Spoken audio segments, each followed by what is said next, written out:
आपका मृदंग बहुत अच्छा है, बहुत अच्छा लगा।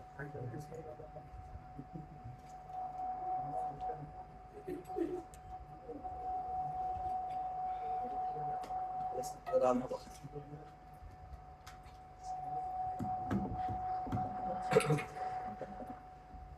ठीक ठीक है। अब फिर आपको कहीं लगे। जय राधा माधव बिहारी,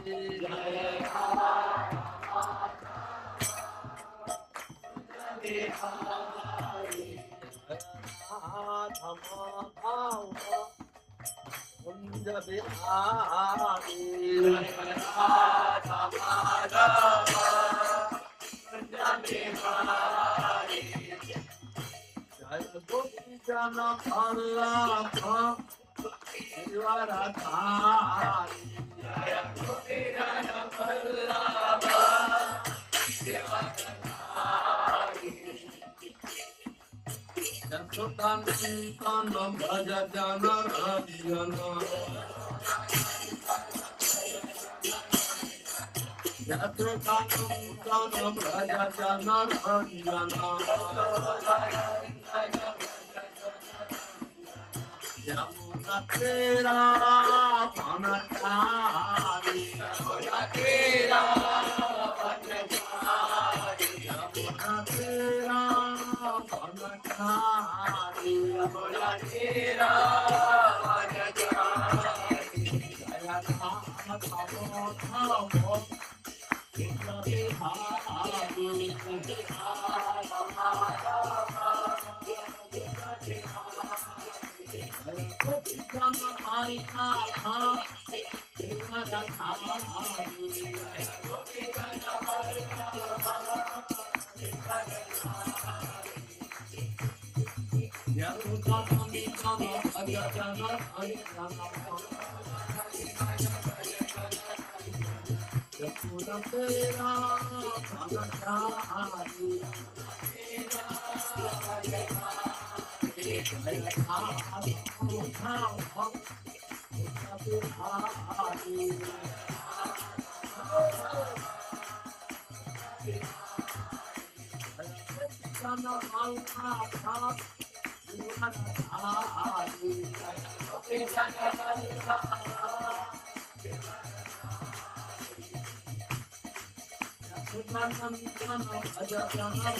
परव्राजकाचार्य श्री श्रीमद् भक्ति वेदांत स्वामी श्री प्रभुपाद श्रीमद् भागवतम की जय, भक्ति वेदांत परपर की जय, गौ जय।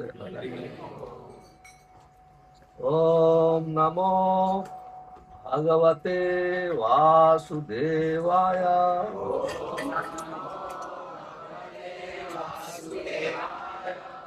ओम नमो भगवते वासुदेवाय, ओम नमो भगवते वासुदेवाय, नारायणं नमस्कृत्य नरं चैव नरोत्तमा देवीं सरस्वती व्यासं ततो जयमुदीरयेत नष्टप्रायेषु भद्रेषु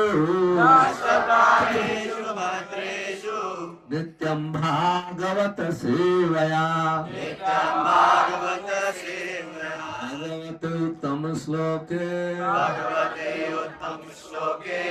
भक्तिर्भवति नैष्ठकी श्रीमद् भागवतम स्कंधे अध्याय 7 श्लोक संख्या 4।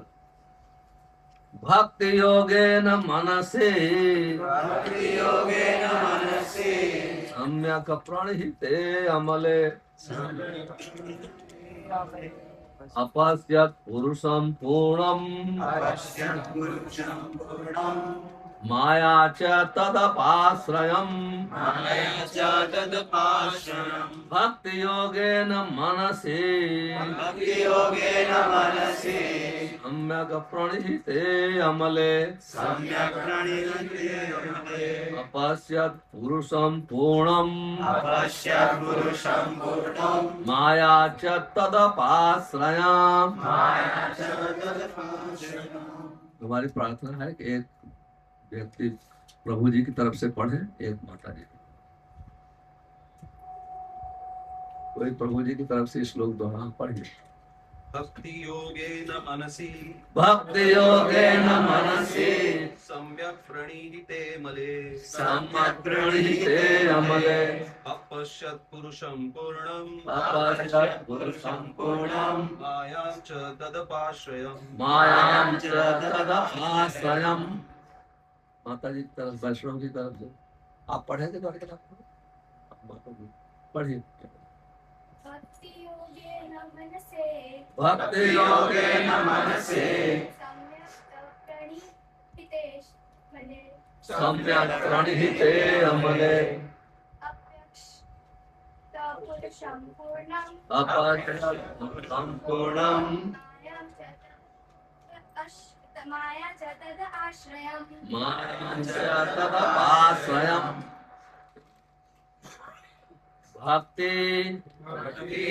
भक्ति योग, भक्तिमय सेवा, योगेन संयुक्त होने की विधि द्वारा मनसी मन में सम्यक पूर्ण रूप से प्रणहिते संलग्न तथा स्थिर अमले निर्मल अपश्यति देखा पुरुषम भगवान के पूर्णम परम माया शक्ति को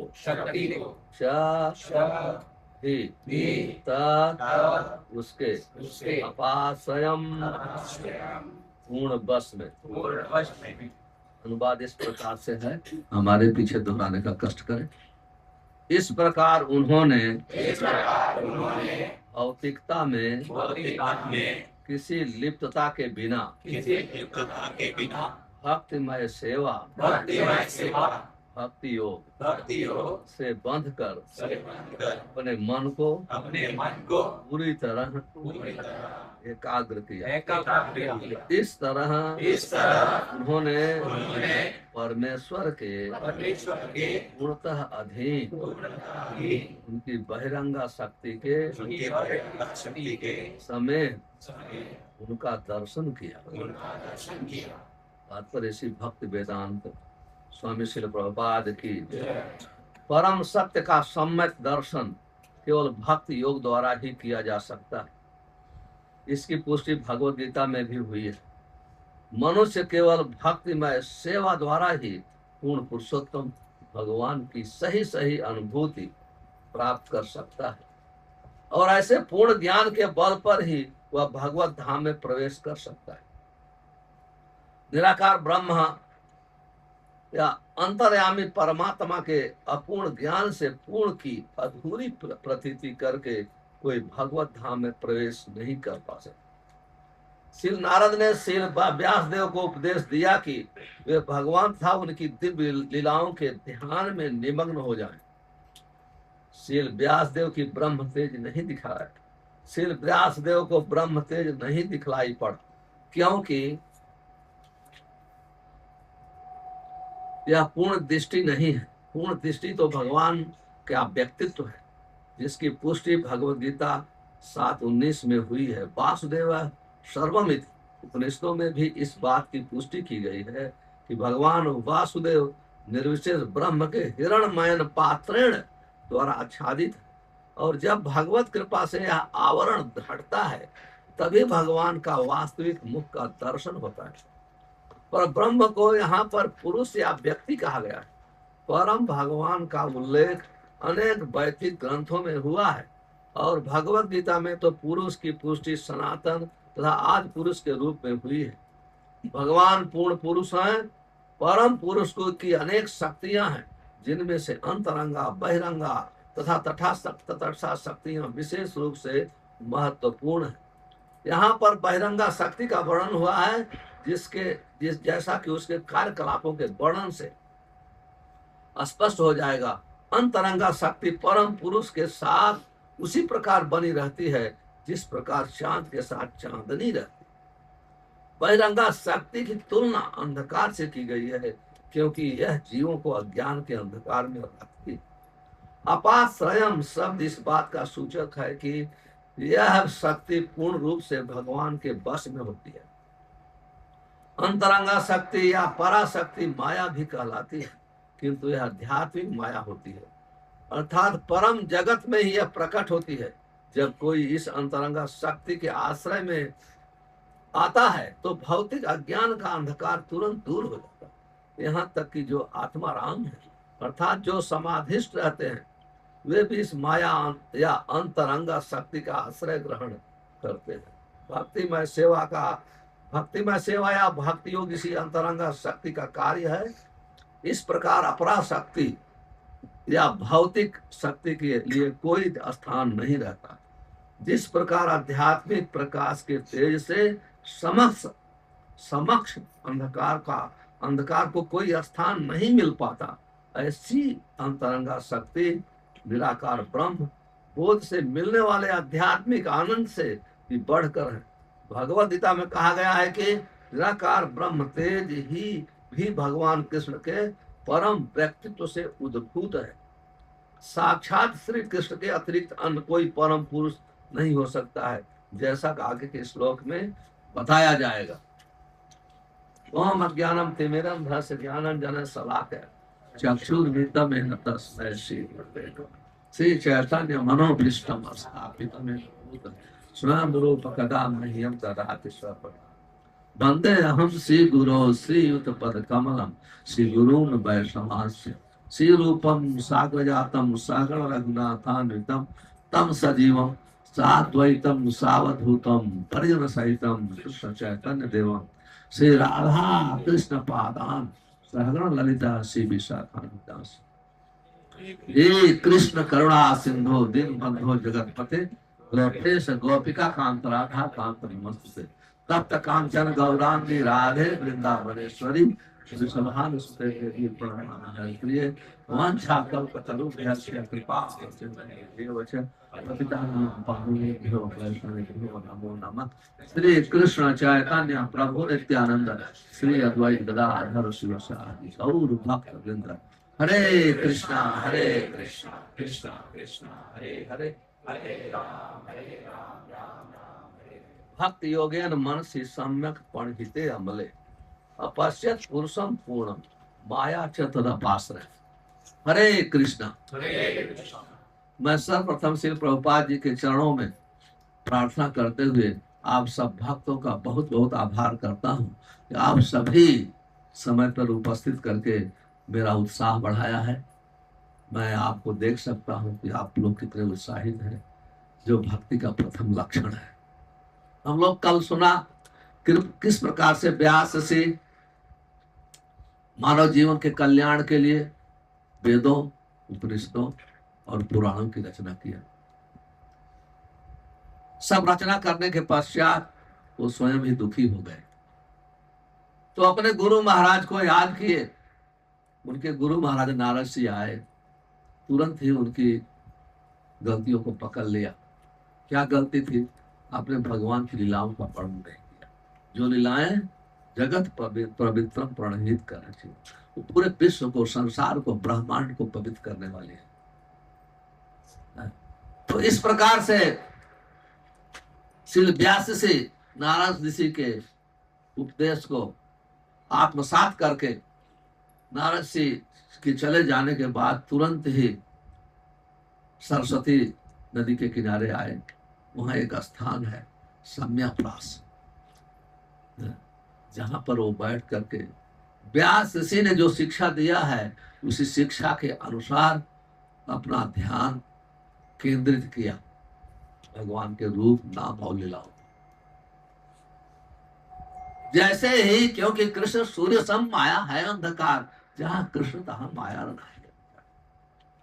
कहते हैं भगवान कृष्ण सूर्य के समान है। भगवान कृष्ण सूर्य के समान है और माया अंधकार है, अज्ञान है।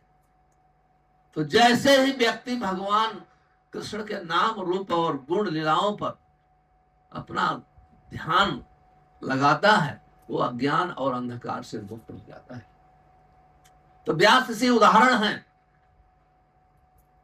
जब व्यास ऋषि अज्ञान में आ सकते हैं, हम लोग जीव है। लेकिन व्यास ऋषि वास्तव में अज्ञान में नहीं थे, ना तो अंधकार में थे। लेकिन भगवान ने उनको हम लोग की शिक्षा के लिए उनके हृदय से अज्ञान पैदा करके भागवतम आगे प्रकट कराए। ये पता चलेगा केवल श्रीमद् भागवतम ही है जो मानव जीवन को माया से बचा सकता है, अज्ञान से दूर कर सकता है। तो व्यास ऋषि जब ध्यान लगाए और कहते हैं सम्यक प्रणीयते अमले। अमले का अर्थ होता है निर्मल, स्वच्छ। सम्यक का अर्थ है पूर्ण रूप। जब पूर्ण रूप ध्यान लगाया तो पूर्ण रूपेण उनका हृदय स्वच्छ हो गया। कहने का है अंधकार अज्ञान से दूर हो गया। तभी वो भगवान को देखा और भगवान को की शक्तियों को देखा। भगवान अकेले नहीं रहते, भगवान हमेशा अपने शक्तियों के साथ रहते हैं। पराच शक्ति विविधैव श्रूयते स्वभाव की ज्ञान बल क्रिया च। भगवान कृष्ण की महिमा इतनी महान है, उनकी अनंत शक्तियां हैं और सब शक्तियां स्वाभाविक रूप से काम करती हैं। इसमें सिर्फ तात्पर्य में लिखा गया है, श्री प्रभुपाद जी चैतन्य चरितामृतम से कोट करते हैं कि भगवान की 3 प्रकार की शक्तियां हैं। अनंत शक्तियों में तीन शक्ति प्रधान, 3 प्रकार की प्रधान शक्ति है। बहिरंगा शक्ति, अंतरंगा शक्ति और तटस्थ शक्ति। बहिरंगा शक्ति जीव को अज्ञान में डालती है। कब डालती है? जब जीव भगवान को भूल जाता है। जैसे तुलना किया गया है, जो ही व्यक्ति पुलिस के कानून, स्टेट के कानून को, आपके राज्य के कानून को, आपके शहर, जो यहाँ का शहर है, म्युनिसिपालिटी होगा, जो भी है, उस कानून को भूलते हैं तो पुलिस आ जाती है। जब कानून को आप नहीं भूलेंगे तो पुलिस आपको हेल्प करेगी। जब कानून को भूलेंगे तो पुलिस आपको पनिशमेंट देगी। वही शक्ति तुरंत बदल जाती, उसके कार्य बदल जाते हैं। उसी प्रकार से कृष्ण भूलिया ये जो अनादि बहिर्मुख माया तारे दुख दे संसार। कहते हैं कृष्ण भूलिया ये, कृष्ण भगवान को जब भूलते हैं, पाछड़ थी माया तारे छापुटिया थारे।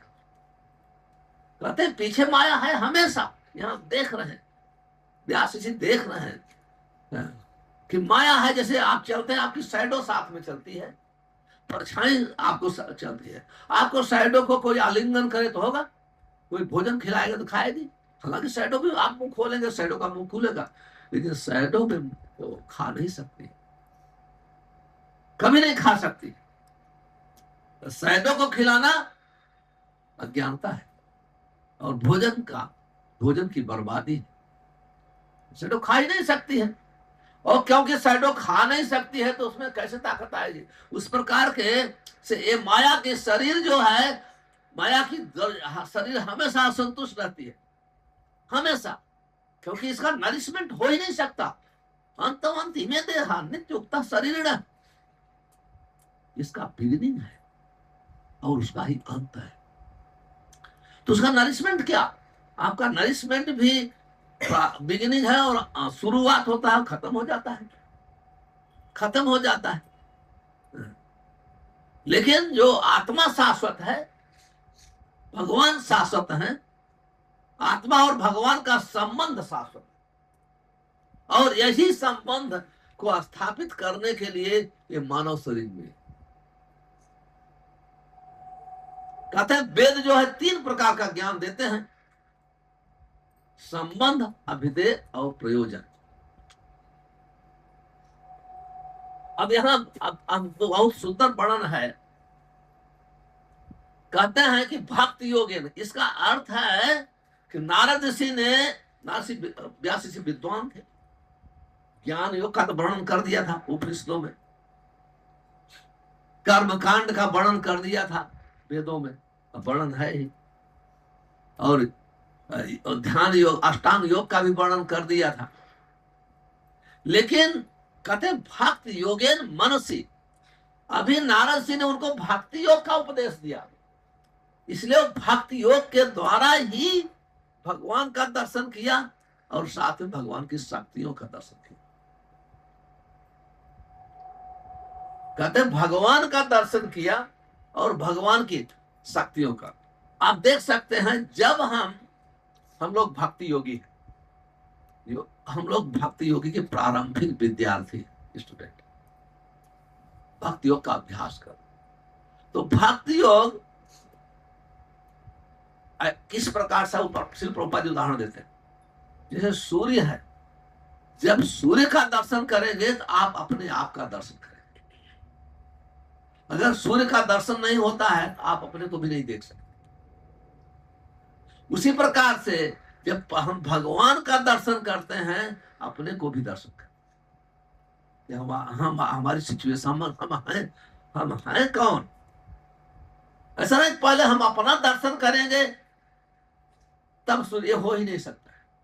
हम अपना कोई कृष्ण के बगैर या भक्ति योग के बगैर आत्म साक्षात्कार कभी हो ही नहीं सकता है। जो लोग आप कहते हैं कि हम आत्म साक्षात्कारी हैं, हम स्वाध्यायी हैं, ना ये सब अज्ञानता की बात है, अज्ञानता की बात। ये चाहे आत्म साक्षात्कार हो, चाहे स्वाध्याय हो। स्वाध्याय का अर्थ है अध्ययन किसका?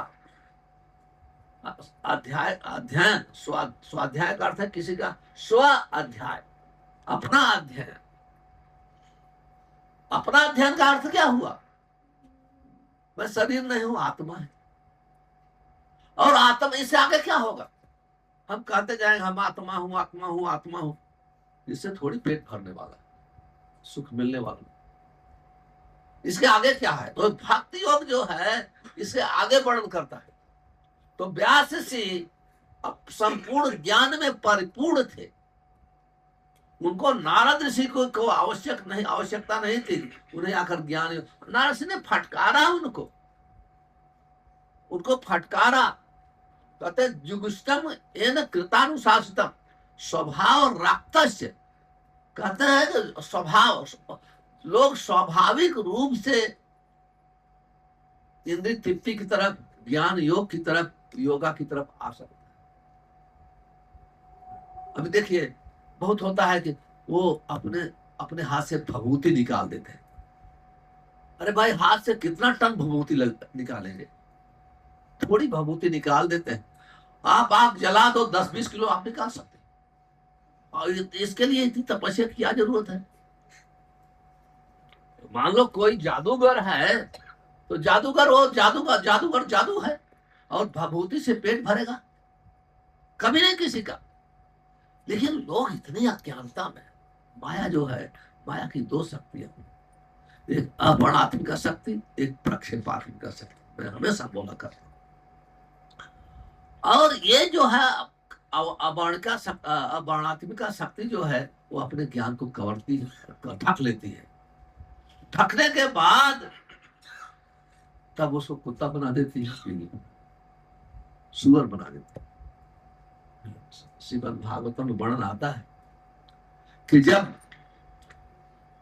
इंद्र जो है अपने अपराध के कारण उनको सुअर बन जाना पड़ा, सुअर बन जाना पड़ा, और इंद्र पद के लिए कोई था नहीं। तो ब्रह्मा जी गए, पृथ्वी पर आए, भाई तुम इंद्र हो, तुम सुअर नहीं हो। ये उनके समझ में नहीं आ रहा है, तुम चलो चलो वहां। कहते हैं कि ये क्या, ये विष्टा वहां मिलेगा, स्वर्ग में विष्टा है, वहां कहाँ स्टूल है, विष्टा है। कहते हैं अपने पत्नियों के साथ चलो। आप सोचे इंद्र है, लेकिन जैसे ज्ञान उसका ढक गया, सब कुछ भूल गया। सब हम देख सकते हैं, ये माया बद्धजीव का स्वभाव है, हमेशा भूलना भूलना भूलना भूलना, हमेशा भूल जाता है। लेकिन जो अंतरंगा शक्ति के अंदर रहता है वो कभी भूलता नहीं, क्योंकि उसका वास्तविक स्वरूप है, वास्तविक स्वरूप है, तो कभी नहीं भूलता है। तो व्यास ऋषि, मेरे कहने का अर्थ है, नारद सिंह ने व्यास ऋषि को भक्ति योग का शिक्षा दिया, और उसी भक्ति योग, देखो भक्ति योग का के द्वारा ध्यान किया, क्योंकि उस समय प्रोसेस भगवत प्राप्ति का ध्यान करना। और वो भक्ति योग के द्वारा, जहां भक्ति कही जाती है, तो भक्ति का अर्थ है भगवान का एक रूप है, एक नाम है, उनके गुण है, उनके भक्त हैं, उनके सब। जैसे हम इस, देखिए यहाँ ये भौतिक जगत, आध्यात्मिक जगत की परछाई है, इसलिए ये समझना बहुत आसान है। यहाँ भी वो आदमी सुखी होता है जो जिसके बच्चे हैं, परिवार है, पिता है, माता है, बच्चे हैं, पत्नी है, घर है, वो बहुत सुखी होता है। और नहीं तो अकेलापन फील महसूस करता है। तो ये जो है आध्यात्मिक जगत की परछाई है, ये भौतिक जगत। तो ये छाया, जैसे हमारी छाया है, आसानी से समझ सकते हैं। हमारी छाया में दो हाथ हैं, हम हाथ उठाते हैं तो हाथ उठता है, मुंह खोलते हैं तो मुंह खुलता है। तो ये छाया, उसी प्रकार से आध्यात्मिक जगत में जो भी है यहाँ है, पर असली रूप में नहीं है, असली रूप में। जैसे वहां हमेशा सुख सुख है, यहाँ सुख का छाया है, तो छाया में कभी सुख नहीं होता है, कभी सुख नहीं होता है।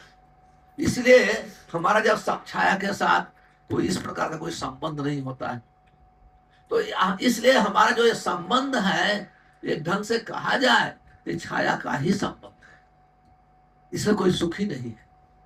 कोई न कहे, देखिए कभी भी इस संसार में कोई सुखी नहीं है, कोई सुखी नहीं। इसलिए संसार में कोई भी प्रकार का संग, यत संग लब्धा, कहते जो भी संग इधर है, अगर कोई सुखी नहीं, लेकिन करना है तत्पद संगीतम, अब साधु के साथ, भक्तों के साथ। क्योंकि भक्त का कार्य जो है, लगता है दाल सब्जी बना रहा है, लगता है सेम पैसे कमा रहा है, सब कुछ सेम लगता है, लेकिन सेम नहीं है, वो दिव्य है, क्योंकि उसका हर कार्य भगवान से संबंधित है। जैसे उदाहरण दिया जाता है, अर्जुन तीर चला रहे थे और कर्ण तीर चला रहे थे,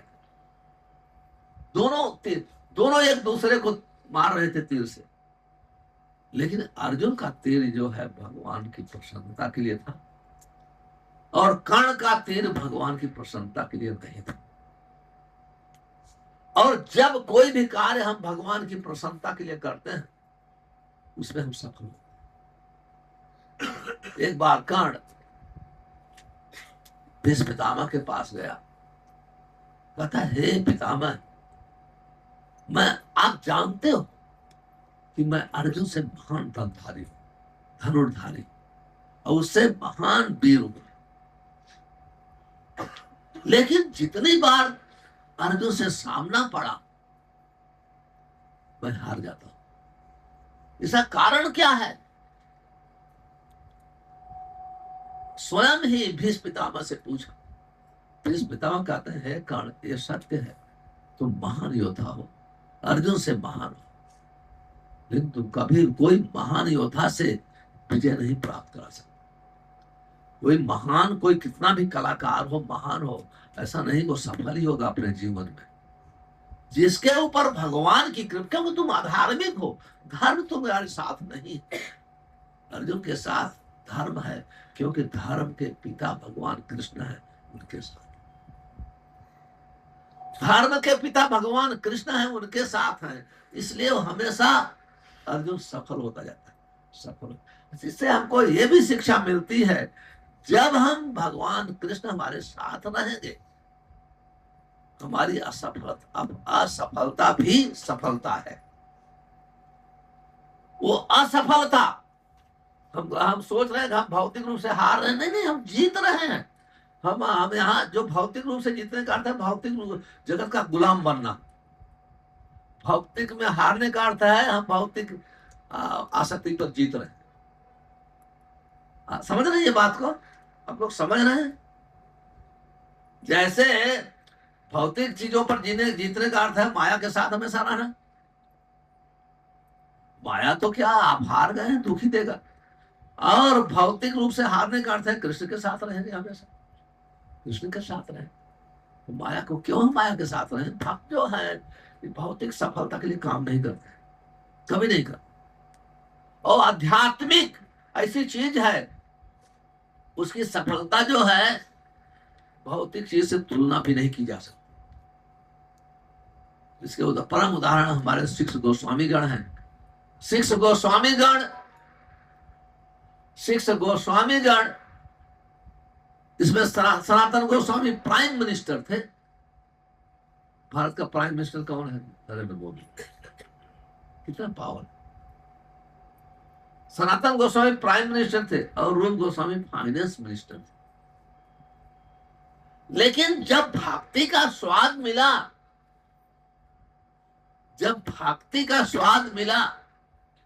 तो वो ऐसे छोड़ दिए, पता ही नहीं चला। हालांकि उनको, सनातन गोस्वामी को जेल में डाला गया, इसलिए वो प्राइम मिनिस्टर पोस्ट छोड़ रहे। लेकिन उनको भक्ति का सुख में इतना आनंद था, वो घबराए नहीं था। तो जेल से घबराए, तो किसी से घबराए। और रूप गोस्वामी, सनातन गोस्वामी और रघुनाथ दास गोस्वामी का आप लाइव सुनेंगे, आप तो आश्चर्यचकित हो जाएंगे। रघुनाथ कितने बड़े संपन्न व्यक्ति के लड़के थे, आप सोच भी नहीं सकते।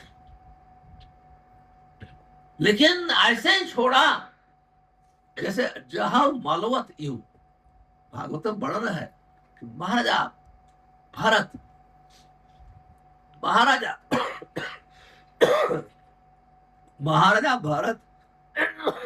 अपनी नौजवानी में, युवा अवस्था में, सुंदर पत्नी, सुंदर बच्चे, ज्ञान, कहते हैं उत्तम श्लोक लालसा। उत्तम श्लोक भगवान कृष्ण का नाम है। भगवान कृष्ण की सेवा की इतनी लालसा, मैं कल बताया था कि श्रद्धा और लालसा, हम लोग जो भक्ति कर रहे हैं वो केवल श्रद्धा से होती है। और जो परीक्षित महाराज हैं, अम्बरीश महाराज हैं, महाराजा भरत है, वो लौल्यम,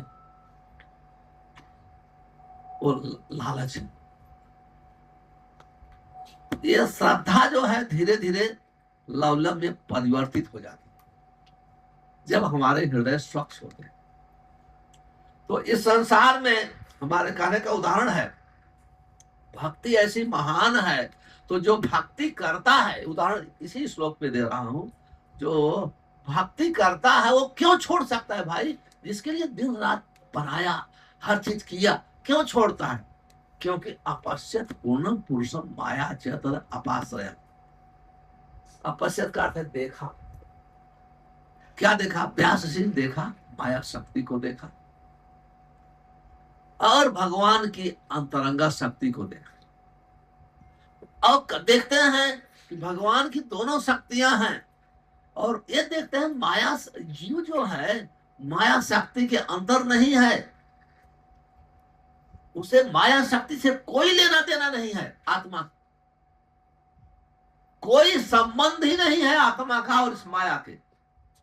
हमको जो शरीर मिली है, ये आत्मा से कोई इसका संबंध नहीं है। जैसे उदाहरण दिया जाता है, कोई व्यक्ति जब जेल में डाला जाता है तो उसको एक कपड़ा पहना दिया जाता है। क्रिमिनल लोग को जब सजा होती है एक ड्रेस पहनाते हैं, वास्तव में कोई मनुष्य का उस ड्रेस से संबंध नहीं है, जेल में डाला गया इसलिए कपड़े पहना दिया। उसी प्रकार से जब हम भगवान को भूल जाते हैं यही कपड़ा पहना देते हैं। 84 लाख प्रकार का कपड़ा है, ना तो हम लोग स्त्री हैं ना तो पुरुष हैं। लेकिन माया एक को स्त्री का बना देती है कपड़ा, एक पुरुष का बना देती है। और जो जब कपड़ा एक बार पहन लिया तो हम सोचते हम स्त्री हैं, लेकिन मन स्त्री का नहीं है, बुद्धि स्त्री हमारा का नहीं है। हमारी मन वो है स्त्री जैसा काम नहीं करता, मन तो हमेशा पुरुष जैसे काम करता है, और पुरुष का मन भी तो पुरुष जैसे काम करता है। क्योंकि दोनों न तो कोई स्त्री है न तो कोई पुरुष है, दोनों प्रकृति है। प्रकृति का अर्थ है भगवान के सेवक। प्रकृति का अर्थ ही होता है संस्कृत में भगवान का सेवक। तो हम दोनों भगवान के, तो व्यास जी ने देखा, अपश्यत पूर्णम पुरुषम माया चद अपाश्रयम। कहते हैं ये जीव का, आत्मा का भगवान के साथ कोई भी सरोकार नहीं है, कोई भी संबंध नहीं है। लेकिन कहते हैं वो अपने को मान लिया है, अपने को मान लिया है कि मैं ये तीनों गुणा का प्रोडक्ट। अगला श्लोक बताता है, अगले श्लोक में वर्णन करते हैं व्यास ऋषि, कहते हैं ये जीव जो है, आत्मा जो है, वो तीनों गुणों के कारण, सत्व गुण, रजोगुण और तमोगुण। माया के पास 3 प्रकार की रस्सियां हैं, और तीनों प्रकार की रस्सियों से जीव को बांधता है। इसलिए जब उसे कोई अज्ञान नहीं हो सकता। माया बद्धिर जीवेर नाही स्वतः ज्ञान, जीवेर कृपा कैला कृष्ण वेद पुराण। कभी भी ओ स्वतः ज्ञान नहीं हो सकता है। और अप्रोपा जी फिर तात्पर्य में लिखते हैं, कहते हैं जो ज्ञान योगी हैं, अष्टांग योगी हैं, वो ध्यान योगी भगवान का पूर्ण ज्ञान नहीं रखते। ज्ञान योगी केवल ब्रह्म ज्योति का ज्ञान रखते हैं। जो ज्ञानी बड़े बड़े जिनकी पूजा करते हैं और धीरे धीरे अपने को ईश्वर बताते हैं। एक उदाहरण के द्वारा अच्छे से समझ में आएगा और रोचक भी लगेगा, अच्छा भी लगेगा। चैतन्य महाप्रभु, चैतन्य देव पूरे संसार के सबसे उच्चतम शिक्षक हैं, भगवान है, भगवान ही शिक्षा दे सकते। जब चैतन्य महाप्रभु वाराणसी आए, जब वाराणसी आते हैं तो चैतन्य महाप्रभु हाथ उठा के हरिनाम करते हैं। वो अकेले आए थे, उनके 2 भक्त थे, तपन मिश्रा और चंद्रशेखर आचार्य।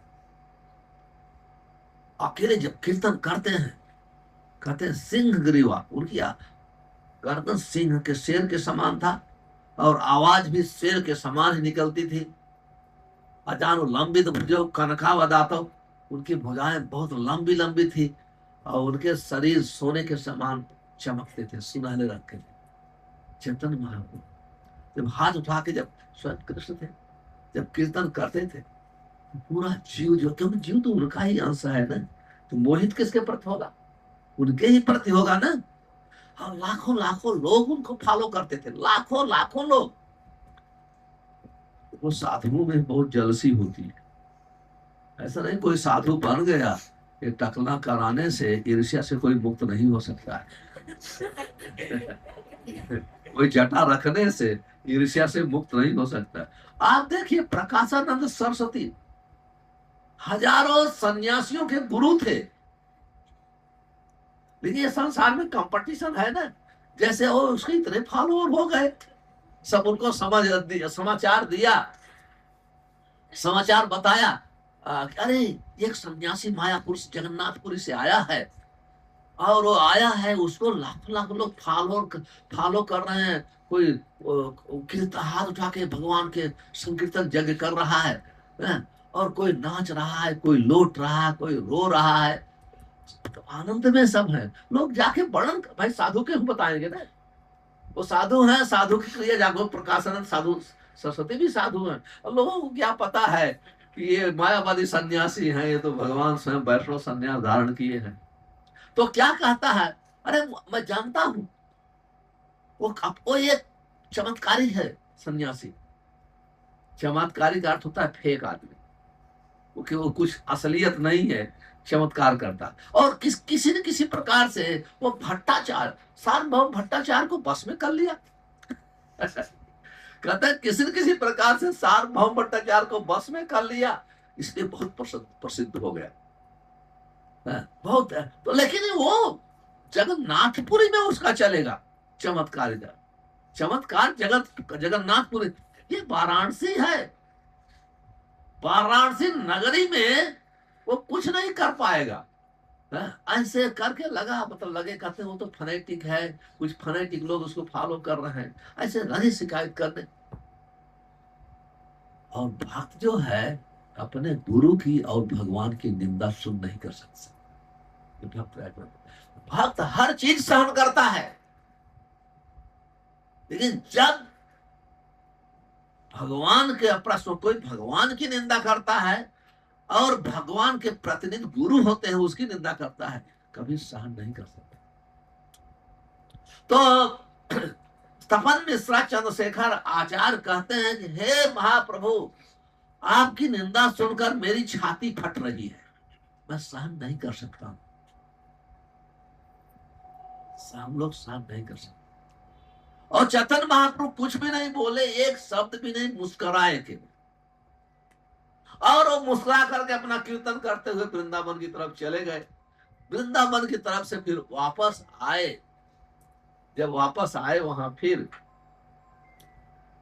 तब संत चंद्रशेखर आचार्य और तपन मिश्रा की फिर दुख को सुन करके उनकी इच्छा हो गई, ये मायावादी सन्यासियों, ये सबका उद्धार करना है, उद्धार करना है। और जैसे इच्छा होती, इच्छा शक्ति, ज्ञान शक्ति, क्रिया शक्ति, और भगवान में, कृष्ण में इच्छा शक्ति प्रधान है। तो जैसे भगवान इच्छा करते हैं, ऑटोमेटिक उनकी शक्तियां काम करने लगती है। जैसे इच्छा कर, अपने कैसे, क्यों इच्छा किया, अपने भक्तों को, क्योंकि उनकी जरूरत नहीं है मायावादी सन्यासी माया में सफर करें, भगवान को क्या पड़ता है। लेकिन भक्त को, भक्त के दुख को दूर करने के लिए भक्त वो तुरंत ही इच्छा किए कि नहीं अभी कुछ करना है। उसी समय एक साउथ इंडिया का ब्राह्मण आया, बोला मैं जानता हूं कि आप सन्यासियों के साथ मिलते नहीं हैं, मैं अपने घर पे संपूर्ण सन्यासियों का निमंत्रण दिया हूं प्रसाद के लिए, यदि आप आएंगे तो हमारा समारोह पूरा हो जाएगा, फंक्शन पूरा हो जाएगा। तो चैतन्य देव, क्योंकि उनकी इच्छा से ही वो आए थे, चैतन्य महाप्रभु की इच्छा से ही दक्षिण भारत के ब्राह्मण आके निमंत्रण, और चैतन्य महाप्रभु मुस्कुराते हुए स्वीकार लिया। और जब चैतन्य महाप्रभु गए, यही शिक्षा की बात आएगी, जब चैतन्य महाप्रभु गए ब्राह्मण के घर पे, तो सब सन्यासी लोग, क्योंकि मायावादी संजय कहते हैं भगवान का रूप नहीं है, रंग नहीं है, तो वो अपने को भगवान समझते हैं, नमो नारायण बोलकर बहुत बड़ा आसन पे सब बैठते हैं, उनकी बहुत सेवा पूजा चाहिए। जब मिलते हैं तो नमो नारायण ऐसे ही बोलते हैं। तो जब चैतन्य महाप्रभु गए, वैष्णव जो है बहुत ही नम्र होते हैं, बहुत हम्बल होते हैं, उनकी कोई सीट नहीं चाहिए, कहीं भी बैठ करके कृष्ण का गुणगान करते हैं। ये आवश्यक नहीं है बड़ा बड़ा व्यासासन हो, बड़ी बड़ी कुर्सी, मिलता है तो ठीक है, नहीं मिलता है तो भी ठीक है। तो वैष्णव के लिए इस टाइप का वैष्णव का बहुत स्वाभाविक रूप से नम्र होते हैं, उनको इतना ये सब नहीं चाहिए। तो इसलिए चैतन्य महाप्रभु वहां जाकर के पहले सबसे जहां हैंडपंप थी वहां पानी रखा था, पैर धोए, हाथ धोए, धो करके, क्योंकि देखिए आजकल का फैशन अलग हो गया है। आजकल लोग गर्म पानी से हाथ पैर धोते हैं तो उनका दिमाग गर्म ही रहता है कहीं भी। पहले लोग जब थक जाते थे तो अपने पैर को, हाथ को, मुंह को धोते थे। तो वो, क्योंकि पहले लोग क्या है, मोटर गाड़ी से कम चलते थे। आज तो हम लोग एसी में चलते हैं तो ऐसे ही ठंडे रहते हैं, हाथ मुंह गर्म पानी से धो के थोड़ा गर्म करना पड़ता है लेकिन पहले क्या, पहले के टाइम में आप देखेंगे गर्म पानी वैदिक प्रचलन नहीं है। गर्म पानी का अर्थ है ताजा पानी निकलता है वही गर्म है। जब कुएं से निकालते हैं उस पानी में गर्मी रहती है, और जो ये गर्म हम लोग नहाते हैं, ठंडी में गर्म ज्यादा नहाए तो हमको फ्लू हो जाएगा, बुखार हो जाए, ये सब हो जाता है। लेकिन जो नेचुरल पानी गर्म से नहीं होता है, तो उससे जब हाथ पैर धोते हैं तो सबसे पहले मन को ठंडा हो, तो बहुत आदमी थकान से दूर हो जाता है। इसलिए हाथ पैर मुंह धोने की प्रथा है नहीं। और आप देखो कहीं आप काम करके आएंगे, अगर आप जो नेचुरल गर्म पानी से धोएंगे तो आप अपनी पत्नी के ऊपर गर्मी नहीं निकालेंगे। नहीं तो गर्मी से तो आ रहे हैं तो और गर्म से हाथ पैर धो, तो आदमी का गर्मी तो दूर नहीं हुआ। जब हाथ पैर धोते हैं तो गर्मी तो निकल जाते हैं। तो चैतन्य महाप्रभु अपने पैर को धोए, हाथ को धोए, मुंह को धोए, और जहां पानी इधर उधर बहता था उसके बगल में ही वो बैठ गए। अब चैतन्य महाप्रभु अहम सर्वस्व प्रभव मत सर प्रवर्ते, हर चीज के स्रोत, ब्राह्मणों अहम प्रतिष्ठा। चैतन्य महाप्रभु ब्रह्म ज्योति के भी स्रोत हैं। ये ब्रह्म ज्योति क्या है? उनके शरीर की अंग कांति है। अब चैतन्य महाप्रभु कुछ प्रकाश किए, उनके सर से, शरीर से ब्रह्म ज्योति निकलने लगी, और इतना प्रकाश। अब मायावादी सन्यासी देख के चकित रह गए, अरे हाय हाय, सब लोग देखने लगे, क्योंकि उनकी तो उनका उद्देश्य, उनका गोल यही है, हम ब्रह्म ज्योति का दर्शन करें। अब वो तो चैतन्य, वो जिसका लाइफ टाइम ध्यान करने के लिए अभ्यास कर रहे थे, कोई देखा भी नहीं था, कल्पना करके ध्यान करते थे। और वो तो चैतन्य, वो चीज तो अभी वो देख रहे हैं, क्योंकि ज्ञानी थे। कहते हैं ये ज्योति तो केवल नारायण के शरीर से निकल सकती है, नारायण के शरीर से निकल सकती है। तो तुरंत ही प्रकाशानंद सरस्वती ठाकुर अपने कुछ मेन फॉलोअर के साथ उठ के आए। अरे श्रीपाद, आप दुखी क्यों हो? आप दुखी वो लोग हैं। और कहते हैं जब कभी कभी खुद दुखी होता है, दूसरे को दुख को देखता है। कहते हैं अरे आप दुखी क्यों हो? अरे ये गंदे स्थान पर क्यों बैठे हो? चैतन्य महाप्रभु वैष्णव है। वैष्णव अपने सदाचार से दूसरे के मन को, बुद्धि को बदलता है। तो चैतन्य महाप्रभु कहते हैं देखो मैं तो बहुत हीन सन्यासी हूं। हीन का अर्थ है हमारा संप्रदाय बहुत नीचा है, इसलिए मैं आपके साथ बैठने की योग्य नहीं। ये बात सच है। कभी वैष्णव मायावादी सन्यासी के साथ बैठता नहीं, क्योंकि वो भगवान को गाली देता है। या भगवान को नाक नहीं है, इसका मतलब सूंघ नहीं सकते हैं। भगवान को कान नहीं, इसका अर्थ है सुन नहीं सकते हैं। भगवान को जिह्वा नहीं, मतलब बोल नहीं सकते हैं। आंख नहीं है, देख। तो भगवान को काना, बहरा, लूला ये सब गाली देते हैं। सिर्फ वैष्णव लोग क्यों जाएंगे? इसलिए वो भगवान के जो परम भक्त हैं उनके पास नहीं जाते हैं। इसलिए चैतन्य महाप्रभु करते हैं मायावादी कृष्ण अपराधी। इसलिए वैष्णव लोग किसी के साथ घृणा नहीं करते, लेकिन मायावादी से दूर रहते हैं। पर चैतन्य महाप्रभु की ताकत क्यों कृष्ण है, जैसे ही, क्योंकि उनको उद्धार करना था। तो मेरे कहने का अर्थ है ज्ञानी लोग केवल अंग कांति ब्रह्म ज्योति पर मानते हैं। अब ब्रह्म ज्योति कुछ नहीं है, वदन्ति तत्तत्व तत्व यत् ज्ञानम अद्वयम ब्रह्मेति परमात्मेति भगवान ही सब। कहते ब्रह्म परमात्मा है, केवल भगवान से ही उनका प्राकट्य है। ब्रह्म ज्योति का परमात्मा ईश्वर सर्वभूतानां हृदयेषु अर्जुन तिष्ठति, सबके हृदय में परमात्मा रूप में निवास करते हैं। तो जो भगवान की सेवा पूजा कर रहा है, भगवान के चरणों की सेवा, वो क्या आवश्यक है उसे? वो कोई तपस्या की जरूरत नहीं, वो कोई तपस्या की जरूरत नहीं है, कोई योग की जरूरत नहीं, कोई चीज की जरूरत नहीं है जो भक्ति में है। भक्ति में रसास्वादन किया जाता है। किसका? प्रसाद का रसास्वादन किया जाता है, कीर्तन का रसास्वादन किया जाता है, लेक्चर का रसास्वादन किया जाता है। तो इसमें हर जगह आनंद है। जो भगवान की कथा होती है, किसी कथा, उनकी लीलाओं की कथा होती है, उसमें रसास्वादन, लोग को आनंद आता है। जैसे हर व्यक्ति इस संसार में किसी की वीरता की कहानी को सुनता है। आप देखो, इसलिए जो कितना वजन लोग उठाते हैं, तो लोग पैसा देके देख हो जाते हैं, पैसा पे करते हैं, देखते हैं इतना वजन उठा लेता है। अरे हाथी भी तो उठाता है, लेकिन जब मनुष्य उठाने लगता है तो जाते हैं लोग। तो आप देखिए ये चीजें हैं। लेकिन भगवान का जब वर्णन होता है, जब वर्णन होता है तो लीला है। जैसे भगवान गोवर्धन पर्वत उठा, कोई मनुष्य उठा सकता है?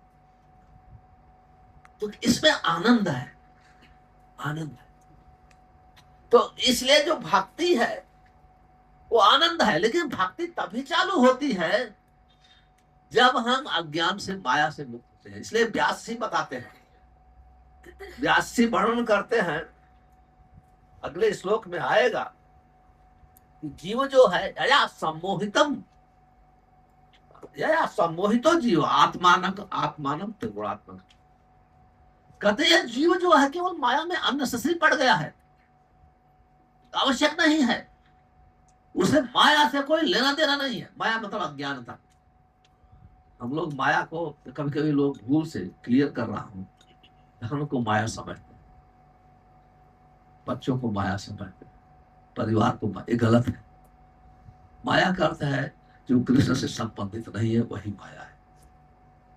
चाहे आपका धन हो, जब वही कृष्ण से संबंधित हो जाता है तो माया नहीं है।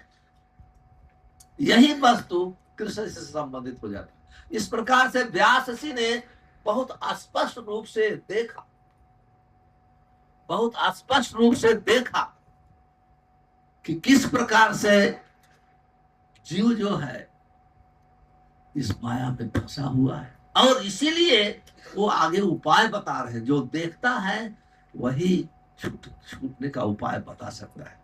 तभी 2 श्लोकों में, आने वाले 2 श्लोकों में मैं चर्चा करूंगा किस प्रकार से व्यास ऋषि ने 2 श्लोकों में ही हमको, भागवतम को ऐसा नहीं कि अभी जो भक्त लोग आनंद के लिए पढ़ते हैं, लेकिन आवश्यक नहीं है। एक सेंटेंस प्रभुपाद कहते हैं, प्रभुपाद जी कहते हैं ये जो है एक वाक्य, पहले तो कहते हैं एक पेज।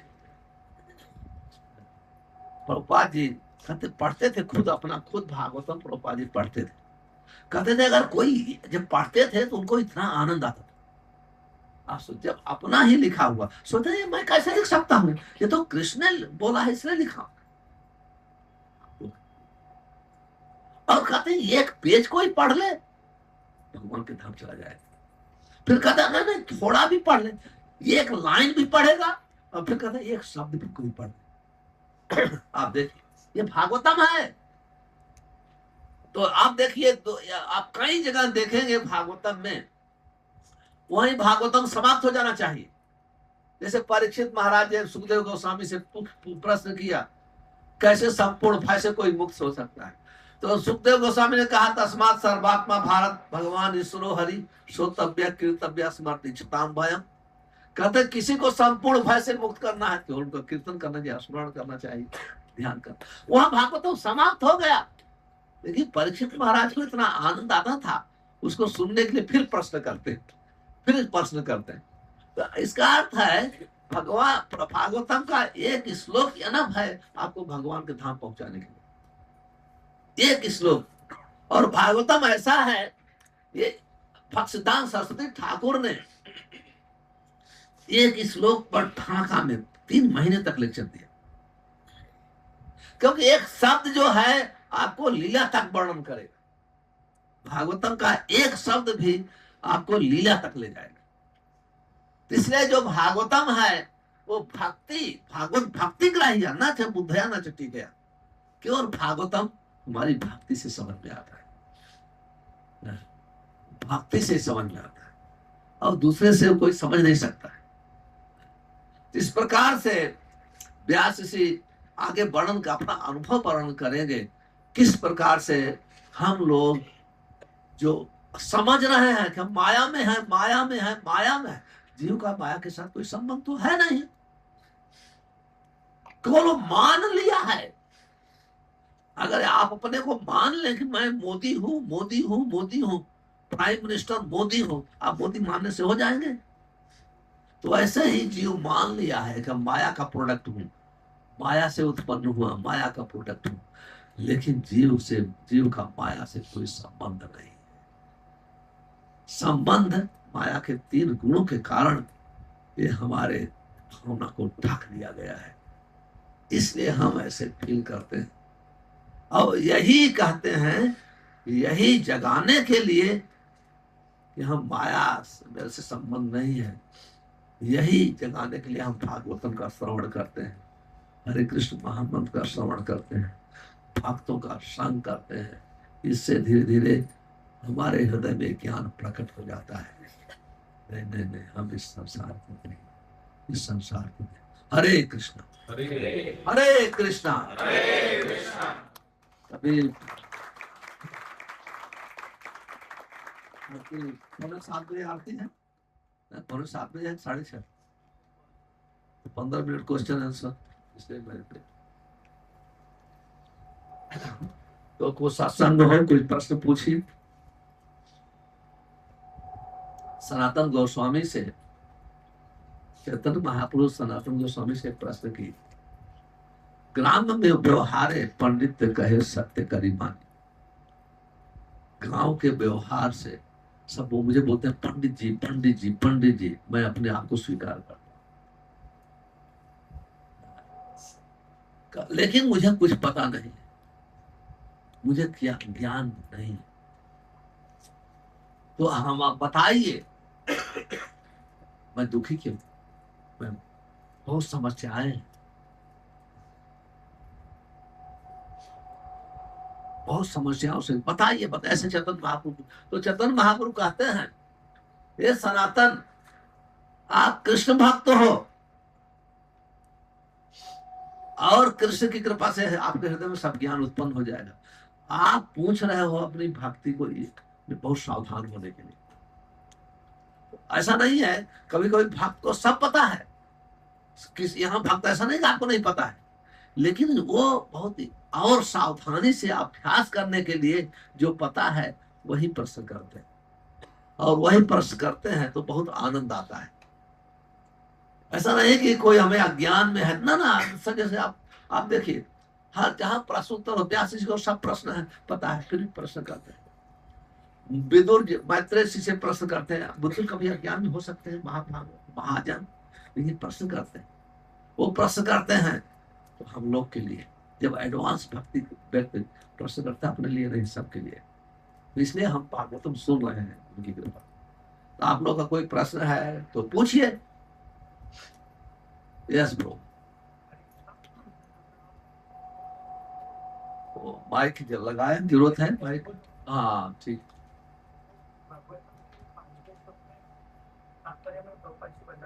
हाँ कहाँ से? हाँ? भागवतम के किस श्लोक के किस तात्पर्य में? इन लाओ ना कुठे इथे त्या साईडला लाव.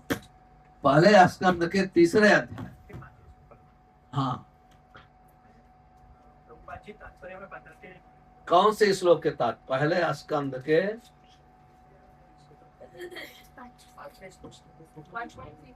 हमको जब पढ़ के बताएंगे ना, उसको मैं पढ़ूंगा अजून एक माईक तभी मैं एक्सप्लेन कर सकता हूँ। तीसरा कौन सा श्लोक है? 135।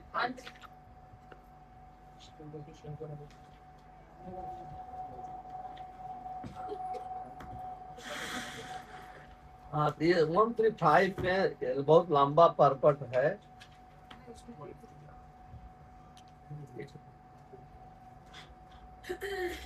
हाँ 135 भगवान संपूर्ण अवतारों के स्रोत है। तो 5वें अध्याय श्लोक के तात्पर्य में कहाँ है आपको शंका है? तात्पर्य में कहते हैं कि भगवान श्री विष्णु परमेश्वर से अभिन्न है, शिव परमेश्वर तथा जीवों के बीच की स्थिति में है और ब्रह्मा सदैव जीव तत्पर होते हैं। हाँ ये तो हाँ ये तो बहुत कहते हैं कि विष्णु शिव और ब्रह्मा की पोजीशन बताकर शिव जी कृष्ण नहीं है पर जीव भी नहीं है, उसके बीच के। आप समझ रहे हैं? जैसे उदाहरण दिया गया, ब्रह्मा जी स्वयं उदाहरण देते हैं दूध और दही का। दूध में जब आप जावन डालते हैं खट्टा, जो माठा होता है डालते हैं खट्टा, तो दूध दही बन जाता है। लेकिन दही से दूध नहीं बनता है, दूध से ही दही बनता है। आप समझ रहे ना? तो जब वही भगवान माया के संसर्ग में माया को स्पर्श होते हैं तो शिव बन जाते हैं। इसलिए शिव जी को गुणा अवतार कहा जाता है। तो जब भगवान को माया का के साथ संग करना होता है तो शिव के रूप में संग करते हैं। जैसे दूध से दही बनता है, उसी प्रकार से भगवान शिव की उत्पत्ति भगवान कृष्ण से होती है, माया के साथ कार्य करने के। इसलिए शिव जी माया के स्पर्श में रहते हैं। इसलिए भगवान शिव किसी को माया से उद्धार नहीं कर सकते। उद्धार तब करते हैं जो वैष्णव रूप में प्रकट होते हैं। आप समझ रहे हैं? और ब्रह्मा जी वो जीव हैं। तो भगवान के कमल नाभ से पैदा हुए हैं ब्रह्मा जी। वो जीव हम जैसे आत्मा है ना, ब्रह्मा जी एक जीव है। वो भगवान की शक्ति से, भगवान की भक्ति से वो ब्रह्मा एक पोस्ट का नाम है। तो हर अलग अलग समय पर कोई भी जीव जो योग्य होता है वो पोस्ट पे बैठ करके इंजीनियर का काम करता है। ब्रह्मा का काम क्या है? जैसे 5 भूत इंग्रेडिएंट, 5 तत्व, मन बुद्धि अहंकार 3 तत्व हो गया सटल, और 5 भूमि अग्नि जल वायु आकाश। ये भगवान क्रिएट करते हैं, ये ब्रह्मा को देते हैं, ब्रह्मा मिक्स करके सब बनाते हैं। आपसे इंजीनियर, जैसे आप इंजीनियर को लकड़ी देंगे, ये देंगे, स्टील देंगे तो बना देगा, वो इंजीनियर है। इसका वो बनाता है तो थोड़ी कुछ का हो जाता है। इसलिए ब्रह्मा जी मालिक नहीं है, मालिक कृष्ण है। उनके आदेश से ब्रह्मा ने इस सब क्रिएशन किया है, रचना किया है। और ब्रह्मा का कार्य बहुत है, किस जीव को कहाँ लोकेट करते हैं कैसे, ब्रह्मा के बहुत कार्य। तो ब्रह्मा जीव, भगवान शिव और भगवान ऑलमोस्ट विष्णु के लेवल पे है, पर विष्णु नहीं है। क्योंकि माया से उनका संबंध रहता है। लेकिन भगवान विष्णु के उसका माया से कोई लेना देना नहीं। ये अंतर है, इसलिए प्रभुपाद जैसे लिखते हैं। क्लियर हो गया? Thank you. और कोई प्रश्न है? हाँ,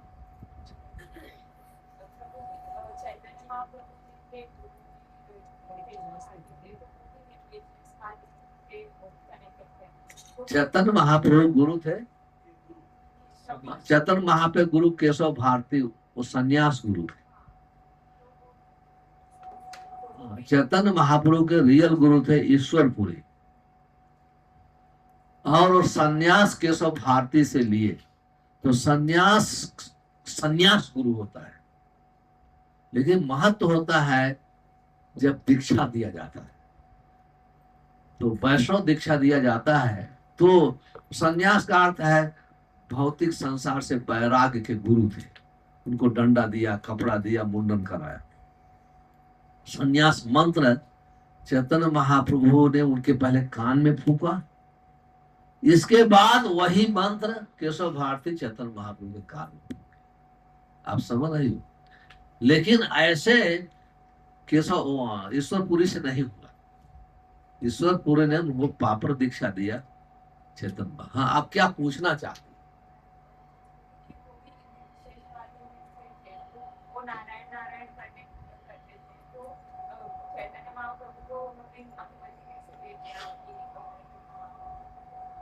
वो नारायण कौन करते थे? वो केशव भारती। केशव भारती नहीं, सन्यास तो बताया ना, वो गुरु नहीं तो सन्यास आश्रम का दिया। आप समझ रही हो ना? सन्यास आश्रम दिया केशव भारती ने, उन्होंने आश्रम में प्रवेश कराया। उनके गुरु तो ईश्वरपुरी थे। इसलिए चैतन्य महाप्रभु अपना नाम बदले नहीं सन्यास लेने के बाद। वो नाम नहीं लिया, नाम तो उनका वैष्णव का ही रहा, श्री कृष्ण चैतन्य। पर वो नारायण नारायण अगर बोलते भी तो नारायण तो स्वयं ही है, उनमें क्या अंतर है? हम लोग जब अपने को नारायण नारायण कहते हैं तो हमारे अंदर तकलीफ है। अगर कोई चैतन्य महाप्रभु के दूसरा भी हो, हालांकि दूसरा कोई बोलता था नारायण, चैतन्य महाप्रभु अपना कान बंद कर लेते, लेकिन वास्तव में चैतन्य महाप्रभु नारायण थे। तो नारायण नारायण उनको सब बोले या खुद कोई फर्क नहीं पड़ता, लेकिन वास्तव में जो मंत्र है वो मंत्र हरे कृष्ण महामंत्र जो है, और ये जो काम गाय मंत्र है, ये सब मंत्र ईश्वरपुरी से लिया चैतन्य। वो तो सन्यास आश्रम में प्रवेश कराने के लिए जो विधि होती है वो किया, और सन्यास मंत्र अभी जो चैतन्य महाप्रभु पहले उनके कान में बोले वही मंत्र दोहरा दिए। मायावादी मंत्र नहीं लिया चैतन्य। इसका क्वेश्चन ये है कि मायावादी जो थे वो मायावादी थे केशव भारती, मायावादी से संन्यास क्यों लिया था? संन्यास किसी से भी लिया क्योंकि उस समय मायावादी का बहुत बोलबाला था। आप सब ने बहुत ज्यादा सम्मान करते थे। तो चैतन्य महाप्रभु संन्यास लेने का कारण था, उन्हें जरूरत नहीं है। क्योंकि जब चैतन्य महाप्रभु एक बार अपने जो विद्यार्थी थे उनको सामने गोपी गोपी राधे राधे बोलने लगे, बोलते आप कृष्ण का नाम लो, राधे का नाम क्यों लेते हो? तो चैतन्य महाप्रभु को ऐसे शिष्य बोले, चैतन्य महाप्रभु क्रोध में उठाए डंडा, दौड़े पीछे। वो लोग भाग के बच गए, आपस में मीटिंग करने लगे। वो नेक्स्ट टाइम निमाई ऐसा करेगा तो हम उससे लड़ाई करेंगे, बदला लेंगे। तो चैतन्य महाप्रभु सोचे कि हम तो इस संसार में जीवों का उद्धार करने के लिए आया है, अगर हमारे साथ ऐसे वो हमारे विषय में ऐसे सोचेंगे तो सब तो नरक में जाए, तो मेरा मिशन पूरा नहीं होगा।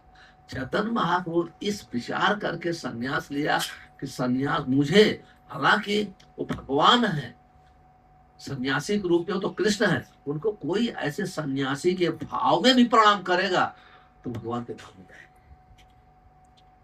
ये उद्देश्य था सन्यास लेने का।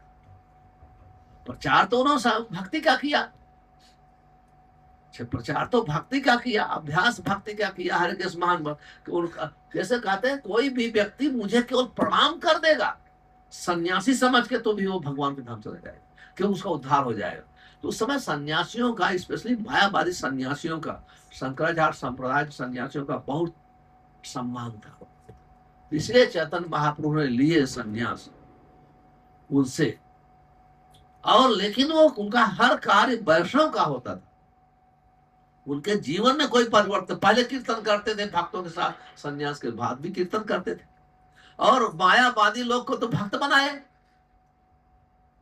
सार्वभौम भट्टाचार्य को, प्रकाशन सरस्वती को, सबको कृष्ण भक्त बनाया उन्होंने। तो उसे वो कोई मतलब कोई उनके अंतर नहीं पड़ा किसी से, वो तो भगवान है। ठीक है, धन्यवाद। और कोई प्रश्न? आपका आरती का समय हो तो बोल देना। हाँ प्रभु। हरे कृष्णा। महाराज जी, जैसे आज के समय में हम लोग के यहाँ पे आध्यात्मिक सुविधा बहुत सारी है, संघ है भक्तों का, और बाकी सारी आध्यात्मिक सुविधा बहुत सारी है। उसी तरह भौतिक सुविधा भी बहुत सारी है हम लोग का, मतलब फोन है, टीवी। प्रश्न है, हाँ ये सब सुने। अच्छा,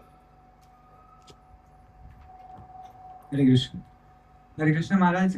जैसे आजकल हम लोग में स्पिरिचुअल ये भौतिक जो सुविधा होती है बहुत है हम लोग, जैसे संग मिलता है भक्तों का सैटरडे संडे, ऐसे फिर हम मंदिर भी जाते हैं। फिर उसी तरह ये भौतिक सुविधा भी बहुत है, जैसे फोन है, टीवी है। फिर आपने जैसे बताया कि माया जैसे बुद्धि को ढक देती है, तो वो कभी कभी रियलाइज नहीं कर पाता, और वो भौतिक चीजों का भी संग करके मतलब सेंस ग्रेटिफिकेशन करता है। तो उससे बार बार हो पाता है, पर उसको याद आता है कि नहीं गलत है, फिर वापस होता है। तो उससे कैसे बचे कि माया ढक देती पूरा उसका? पहली बात तो यह है, भक्तों के लिए कोई भी भौतिक चीज भौतिक नहीं होती है। वो भक्त उसको भगवान की सेवा में उपयोग करते हैं। इतनी भावना तो भक्तों में होनी ही चाहिए। हम वही यूज करेंगे जो भक्ति के लिए अनुकूल है। अनुकूल से संकल्प है, प्रतिकूल से वर्जन। मोबाइल खतरनाक है और बहुत सुविधा देने वाला भी है। अभी मोबाइल में पूरा भागवतम डाल सकते हैं, प्रभुपाद जी की बुक डाल सकते हैं। मोबाइल से कितना लोग फोटो लेते हैं, भगवान का भी फोटो लेते हैं, रिकॉर्डिंग लेते हैं, बहुत से। आप डिपेंड है कैसे यूज करते हैं। लेकिन जिसको यूज कर, वो इतना माया से कवर है कि तुरंत ही भगवत गीता देखते देखते माया को देखने लगेगा, तो उसको बच के रहना। इतना तो होना चाहिए भक्त में, इंद्रियों पर इतना बस में होना चाहिए। नहीं नहीं नहीं, नहीं हमको इतना यही देखना, यही देखना। जो खतरनाक आइटम है उसको डिलीट कर दो, जरूरत भी नहीं है। आप समझ, जैसे कोई यूट्यूब देखते देखते आप दूसरा, तो यूट्यूब आपकी जरूरत नहीं है देखने की। आप समझ, अगर आप उसके बस में हो जाता हो, देखो मत, तो आप अपने मोबाइल से डिलीट कर सकते हैं, आपके ऊपर। जैसे आप किसी का संग छोड़ देते हैं ना, ये इसका संग खतरनाक, तो आपके मोबाइल में बहुत आइटम आते हैं ना, क्या बोलते हो, हाँ, तो उसको डिलीट कर दो। डिलीट भी हो सकता है ना, तो आप अटैचमेंट ऐसे डिलीट नहीं करता, डिलीट कर दो, डिलीट कर दो। हमारे मोबाइल में एक बार भक्तों ने यूट्यूब कर दिया, तो बोले आपको अच्छा लगेगा। तो मैं एक देखा, मैं घड़ी देखा तो मेरा आधा घंटा बीत गया। तो मैं लेक्चर ही देखा, लेक्चर ही, लेकिन लेक्चर भी देखा तो मैं दूसरे साथियों को क्यों देखूं लेक्चर, हमको कलाकार तो बनना नहीं है। तो मैं मुझे डिलीट करना भी नहीं आता था, तो बोला प्रभु जी डिलीट कर दो, क्योंकि मैं ज्यादा नहीं जान, केवल फोन है। तो पापा जी के कभी वो भी पढ़ता नहीं हो, लेक्चर प्रिपेयर करता हूँ, कोटेशन ढूंढना है ये सब, और स्पेशली व्हाट्सएप यूज होता है मैसेज के लिए, सब के लिए। तो आपके ऊपर है, आप समझ रहे हैं। आप जो देखो कि मैं उसमें फंस जाऊंगा तो उसको डिलीट करो, आप समझ, ये आपके ऊपर है। और बहुत लोग उसमें फंसना ही चाहते हैं, तो उनके लिए दोनों भक्ति भी करेंगे, वो भी करेंगे, तो बहुत लोग ऐसे तो भक्ति नहीं कर पाते, भक्ति नहीं कर पाते। मैं प्लेन से बाहर आ रहा था, मेरी सीट बीच की थी। ये साइड का आदमी, मैं तो माना कर रहा हूँ, ये साइड का आदमी मोबाइल लिया है, ये साइड आदमी मोबाइल लिया है, और उसका मैं देखा 2 घंटे तक उसमें ही बिजी है।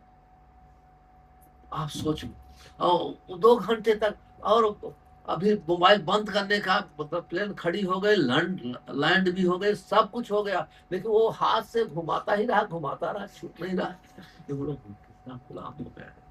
मैं देखा, मैं बीच में मैं सोचा अभी माला जब करना ठीक नहीं है, क्योंकि इधर देखूंगा उधर देख, बेटर है पढ़ना चालू कर दिया, तो थोड़ा कॉन्सेंट्रेट। तो ये मतलब ये आपके ऊपर है कैसे कंट्रोल करो, कहने का ये बहुत खतरा है वर्तमान समय में।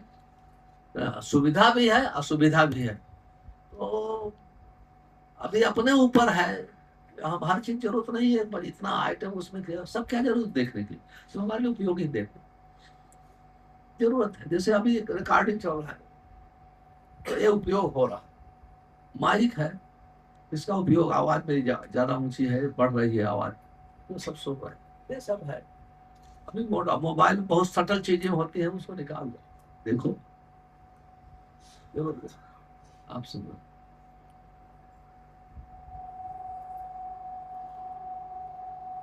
और हाँ पर और चैतन्य महाप्रभु के बारे में बहुत सारे ग्रंथ लिखे हैं और उनके स्वरूप के बारे में भी बहुत सारे ग्रंथ लिखे हैं। तो क्या नित्यानंद महाप्रभु और चैतन्य महाप्रभु सेम लिखते हैं? चैतन्य महाप्रभु नित्यानंद प्रभु मंदिर के विग्रह में सेम थे ही, केवल उनका एक ही है, चैतन्य महाप्रभु नित्यानंद प्रभु में कृष्ण बलराम है। इसलिए नित्यानंद प्रभु हमेशा वो सेवा करते हैं चैतन्य महाप्रभु का। आप देखेंगे चैतन्य महाप्रभु के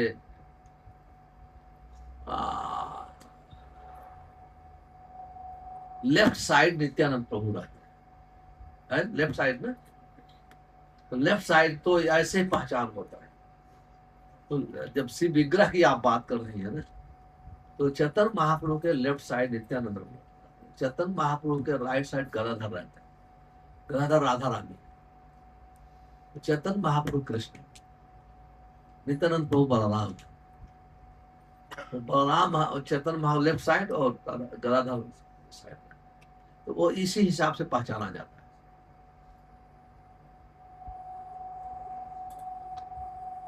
आप महाराज जी, आपने लेक्चर में एक बार बोला था कि भक्त को सरल नहीं होना चाहिए। हरे कृष्ण महाराज, आपने एक बार लेक्चर में बोला था वृंदावन में कि भक्त को सरल नहीं होना चाहिए, सदाचारी होना चाहिए। तो इसको उसके बारे में बताइए। सरल का अर्थ है ओ प्रभु बहुत दिल पे आया, प्लीज आज हमारे यहाँ एक कप कॉफी पी लो, तो हम सरल होते हैं, ठीक है रिक्वेस्ट कर पी लो, उसको सरल कहते हैं, घुमा देते हैं इधर उधर। जो सदाचारी होता है, सत आचार, साधुओं का आचरण करता है, वही कितना भी रिक्वेस्ट करे, जो साधु का आचरण है वही करेगा। याद करो, समझ में आ गया? जो सरल व्यक्ति होता है वो कहीं भी बिठा दो उसको,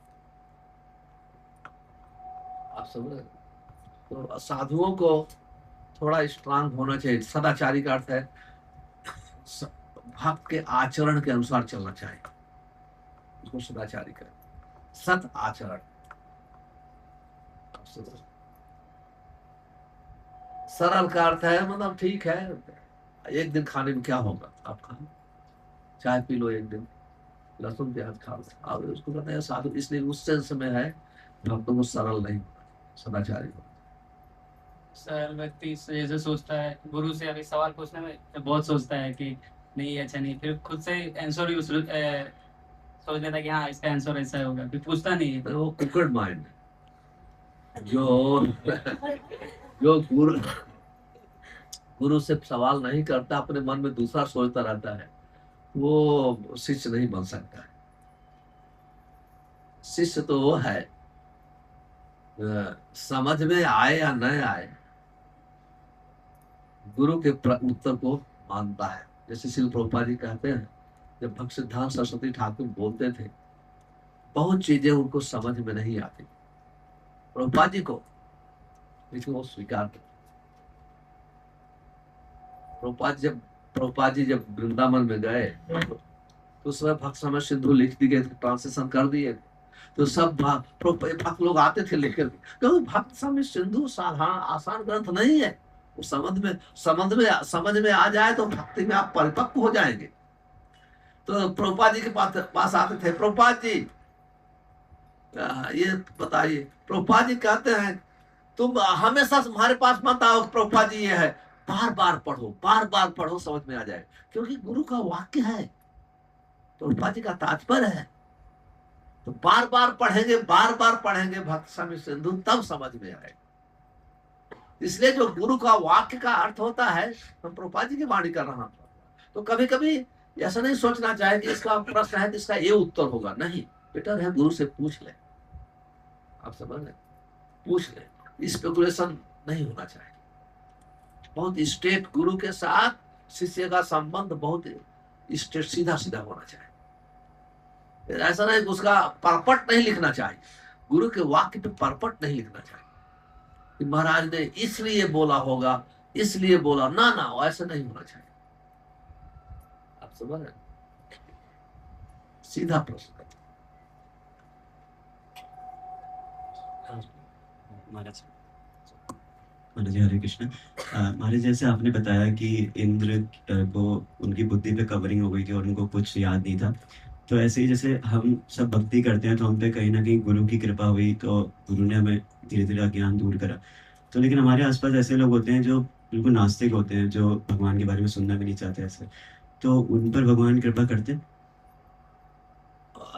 नहीं, उनको तो भगवतम कहते हैं, मैं इस योनियों में बार बार गिरा के पनिशमेंट देता। भगवतम है पढ़ना। जो भगवान से ईर्ष्या करते हैं, लोवेस्ट योनियों में सफरिंग। लेकिन एक ही कृपा होती है, भक्त कृपा करते, भगवान की कृपा। भक्त कृपा करते हैं हरिनाम के द्वारा, पुस्तक वितरण के द्वारा। भक्त भेद नहीं करते। वो नास्तिकों को बुक देने, जब कोई नास्तिक लेता है भक्त बहुत खुश हो जाते हैं। मैंने एक मुस्लिम को बुक दे दिया, एक नास्तिक को बुक दे दिया, बहुत खुश होते हैं। उसका इतना आनंद, दूसरे लोग भी, अरे तुम उनको भगवत दे दिया, बहुत अच्छी बात, बहुत अच्छी बात। तो ये भक्त कृपा करते हैं। भगवान तो ऐसे लोग को तो अलग योनियों में घुमाते रहते हैं, पनिशमेंट देते रहते हैं। भगवत्ता में वर्णन है। लेकिन आपने जो ये दूसरा प्रश्न किया, उसमें एक निकलता है, गुरु जादू करके अज्ञान नहीं देता है, दूर करता है। गुरु भक्ति का प्रोसेस बताता है, वो प्रोसेस हमारे अज्ञान को दूर कर, ये समझना चाहिए। ऐसा नहीं कि गुरु के उत्तर से हमारा अज्ञान दूर हो। गुरु का कर्तव्य है, जो भक्ति का प्रोसेस है हमारे भगवान से आचार्यों के थ्रू आया है, तो वही गुरु भक्ति का प्रोसेस आपको बताता है। वो प्रोसेस आपके अज्ञान को दूर करता है। अगर वो प्रोसेस नहीं फॉलो करेंगे तो आपका अज्ञान दूर नहीं होगा। जैसे गुरु कहता है चैंटिंग करो, तो चैंटिंग आपको अज्ञान को दूर कर। भगवत गीता पढ़ो, भगवत गीता आपके अज्ञान को दूर कर। भागवतम पढ़ो, भागवतम आपके अज्ञान को दूर कर। ये समझना चाहिए। इसलिए जो गुरु के साथ रहता है वो ब्लेसिंग है हमेशा। लेकिन गुरु की वाणी को नहीं समझता है, वो अज्ञान से दूर नहीं हो पाता। अब यहाँ वो धीरे धीरे वो गुरु को भौतिक समझने लगेगा, अपराध भी करता है। तो गुरु का कर्तव्य है कि वो भक्ति का प्रोसेस अपने डिसाइपल को ट्रेनिंग करता है।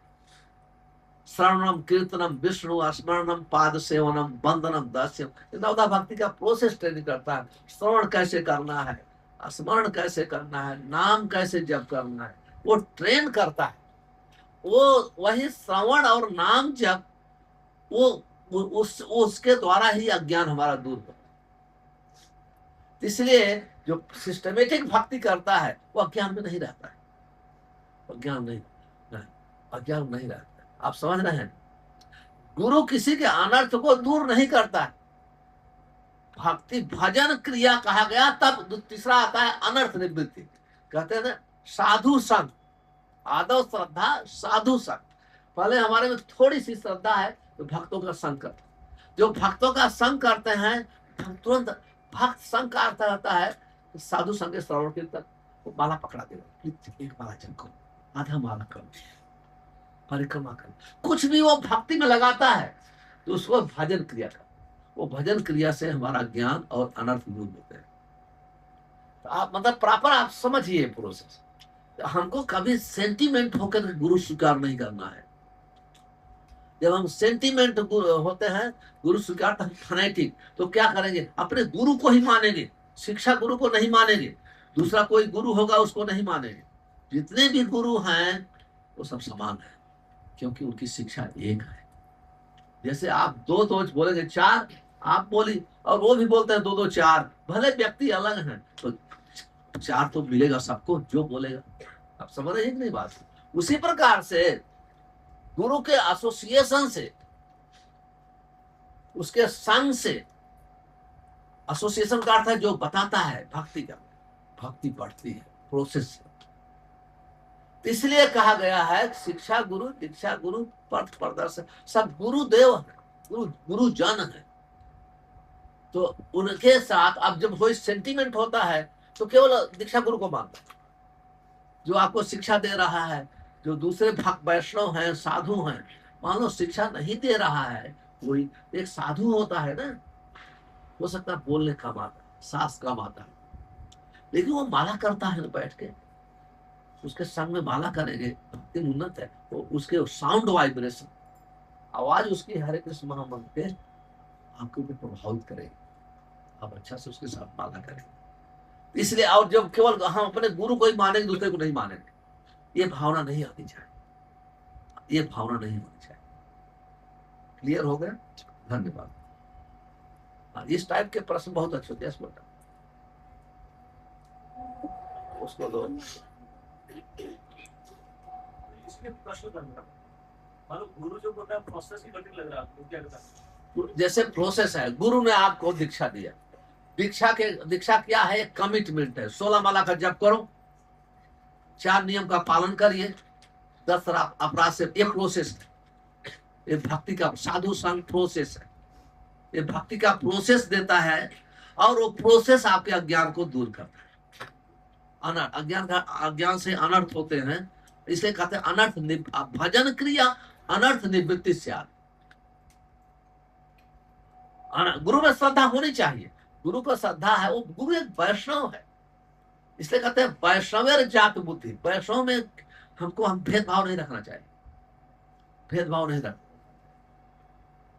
तो इस पर ये प्रोसेस ही हमको अज्ञान से दूर करता है। प्रोसेस कठिन लग रहा है तो भक्ति छोड़ देने के गुरु छोड़। प्रोसेस कठिन लगता है, लेकिन भक्तों के संग में आसान हो जाता है। वो प्रोसेस उसके लिए कठिन है जो जिसकी थोड़ी अपराध प्रवृत्ति, अपराध थोड़ी की भावना होती है, आप समझ, उसके लिए कठिन है। प्रोसेस कठिन नहीं है, कोई भी आचार्य प्रोसेस कौन कठिन? हमारा हर प्रोसेस आप देखिए सुखमय है। जैसे जब कहते हैं भजन क्रिया का अर्थ होता है हरे कृष्ण महामंत्र का जप, क्रिया का अर्थ है आपकी इंद्रियां, माला बनाना, भगवान के मंदिर जाना, भगवान का प्रसाद, इसको क्रिया कहते हैं। ये कठिन नहीं है, क्योंकि भोजन प्रसाद तो हम ही खाएंगे, श्रवण तो हम ही करेंगे। आप समझे कैसे कठिन हो सकता है? ये कठिन नहीं है, कठिन उसको लगता है। मैं उदाहरण दिया करता हूं, पुजारी के लिए उदाहरण देता हूं। अगरबत्ती 3 कितना वजन होगा प्रभु? अगरबत्ती कितना ग्राम होगी? 3 अगरबत्ती 10 ग्राम, ज्यादा से ज्यादा 10 ग्राम। लेकिन वो 10 ग्राम अगरबत्ती उसको भारी पड़ता है जब अपराध करता है, भारी पड़ता है। वो 10 ग्राम नहीं करता, मैं बांटती नहीं, बहुत मेहनत हो जाती है, थक जाता। 10 ग्राम उठाने में लोग 50-50 किलो लोड उठा के ट्रक में डालते हैं। वो थकते नहीं है दिन भर, लेकिन जब वही भक्त जो है कुछ अपराध आता है तो उसको आरती बहुत भारी पड़ती, कंप्लेन करता है। आप तो देखते होंगे मंदिर में, मैंने जितना दिन तक मैनेज किया हूँ मंदिर, वही जो है और अगर भक्ति उसको उन्होंने बहुत मेहनत हो गया, हम थक गया हूँ, परेशान हो गया, अब उसकी क्रिया देखा जाए तो, और वह दूसरे लोग जो हैं 50-50 100-100 किलो उठा के लोड 10-20 ट्रक में लोड करते रहते, लोड कर दौड़ते रहते अब वो जो है 10 ग्राम अगरबत्ती नहीं उठा सकता है, और इतना कलम कंप्लेन करेगा हमारी सेवा बहुत ज्यादा है, बहुत ज्यादा है। आप सोचो, तो ये भक्ति ऐसी चीज है, जब हम थोड़ा सा अपराध करते हैं तो भक्ति हमको भारी पड़ती है, कठिन लगती है। जब अपराध नहीं करते हैं भक्ति में तो बहुत बड़ा बड़ा काम भी हमको कठिन नहीं लगता, हमको आनंद देता है। ये मेरे कहने का एक अर्थ है। ठीक है, धन्यवाद।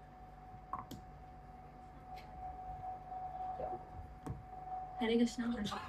जैसे लगाओ सब। भगवत गीता में भगवान कहते हैं कि हमें सदैव उनका स्मरण करना चाहिए, बट हमारा माइंड स्थिर नहीं रहता है, तो हम कैसे उनको हमेशा सदैव याद कर सकते हैं? देखिए, अभ्यास, प्रैक्टिस, हम जिसको स्मरण तब होता है, मैं हमेशा पहले बोला, अपने पिता को स्मरण करती हो कि नहीं, अपने माँ को स्मरण करती हो, भाई को स्मरण करती हो कि नहीं, क्योंकि तुम्हारा संबंध है। स्मरण जो है भक्ति का फल है। लेकिन वर्तमान समय में हमको ऐसे अपना जीवन बिताना चाहिए कि हम स्मरण हो। जैसे किसी का तिलक देखेंगे, वैष्णव है, भगवान का स्मरण हुआ। श्री विग्रह मंदिर में भगवान है, स्मरण हो। फोटो लगा है, चारों तरफ स्मरण होता है। तो ऐसे इन्वायरमेंट बनाना चाहिए। हमेशा तो नहीं होगा, लेकिन अधिक समय तक जहां हो स्मरण आए। ज्यादा हमेशा स्मरण तब होगा जब हम हमारा संबंध दास रूप में होगा, सख्य रूप में होगा, वास्तव में, तभी सब हमेशा होगा। लेकिन वैधि भक्ति का नियम है, हमारे जीवन में ऐसे होना चाहिए जैसे हम प्रसाद को प्रणाम करते हैं, भगवान को स्मरण भगवान को करते हैं, खाते हम हैं, स्मरण भगवान को करते हैं, कीर्तन से स्मरण करते हैं। तो बहुत ऐसे जो भक्ति के आइटम हैं, केवल हमको याद दिलाते हैं, उनको याद करते हैं। जो सब पढ़ते जब हैं, जो पढ़ते हैं उसको याद करते हैं, स्मरण। इसलिए भगवान के स्वरूप का ध्यान करते हैं, श्री विग्रह का। तो स्मरण, आप भगवान कैसे ड्रेस पहने थे, आज